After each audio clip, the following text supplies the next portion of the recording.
વલસાડમાં કલ્યાણબાગ નજીક નિર્માણાધીન ટાંકીનું સ્ટ્રક્ચર ધરાશાયી થવાની ઘટના સામે આવી હતી, જેના સીસીટીવી પણ સામે આવ્યા હતા.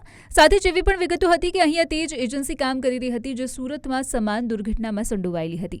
30 કરોડના ખર્ચે બની રહેલી આ ટાંકીનું સ્ટ્રક્ચર તૂટતા અનેક પ્રશ્નો ઊભા થયા હતા. આ સરકારને પૂછવું છે કે 30 કરોડના આટલા બધી મોટી રકમે જો આ પાણીની ટાંકી બનાવી રહ્યા હોય તો આની ક્વોલિટી ક્યાં છે? અને તમે અવનવાર જોતા આવો છો કે અહીંના જે સ્થાનિક મજૂરો જે કામ કરે છે તે પણ સેફટીનો કોઈ ઉપયોગ કરતા નથી. 3-4 વાર વિડીયો સોશિયલ મીડિયામાં પણ વાયરલ થયા છે. એટલે સેફટી નામની કોઈ પણ વસ્તુ આમાં વાપરવામાં નથી આવતી. જોકે ઘટનાની જાણ થતાં જ ઉચ્ચ અધિકારીઓ તરત સ્થળ પર પહોંચ્યા હતા અને સ્થિતિનું મૂલ્યાંકન કર્યું હતું. સ્થાનિક લોકો તંત્રની ઘોર બેદરકારીને કારણે ભારે રોષમાં છે. જ્યારે ઘટનાને લઈને નગરપાલિકાના ઉપપ્રમુખને પૂછપરછ કરવામાં આવી ત્યારે તેઓ જરૂરી જવાબ આપ્યા વિના સ્થળેથી ભાગી ગયા. પરંતુ બેઠક બાદ વલસાડ કલેક્ટર ભવ્ય વર્માનું મોટું નિવેદન સામે આવ્યું છે કે સ્લેબ ધરાશાયી થવાની કોઈ ઘટના નથી બની.